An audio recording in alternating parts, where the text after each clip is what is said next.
বিজ্ঞানীরা ওনার প্রাত্যহিক জীবনের কার্যাবলী নিয়ে গবেষণা করেছেন এবং মুসলিম বিজ্ঞানীরা এই 7টি অভ্যাসকে শ্রেষ্ঠ অভ্যাস বলেছেন। 1. সকাল সকাল ঘুম থেকে জাগ্রত হওয়া। মহানবী হজরত মুহাম্মদ সাল্লাল্লাহু আলাইহি ওয়াসাল্লাম তাড়াতাড়ি ঘুম থেকে জাগতেন এবং দিনের কাজ শুরু করতেন। আজ বিজ্ঞান প্রমাণ করে যে সকাল সকাল ঘুম থেকে জাগ্রত হওয়া মানুষের মধ্যে প্রোডাক্টিভিটি বেশি থাকে এবং সেই সঙ্গে যারা দ্রুত ঘুম থেকে উঠে তাদের হতাশা কিংবা দুশ্চিন্তাগ্রস্ত হওয়ার সম্ভাবনাও কম থাকে। 2. স্বল্প আহার গ্রহণ।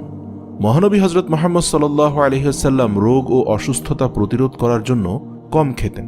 বহু বছর পরে বিজ্ঞান আজ প্রমাণ করে যে স্বল্প আহার গ্রহণ আমাদের মধ্যে অনেক রোগ প্রতিরোধ ক্ষমতা বৃদ্ধি করে। 3 নম্বর হচ্ছে ধীরে ধীরে খাদ্য গ্রহণ। খাওয়ার পরে মস্তিষ্কে সংকেত আসতে 30 মিনিট সময় লাগে, তাই অনেক সময় দেখা যায় ভরপেট খাওয়ার 30 মিনিট পর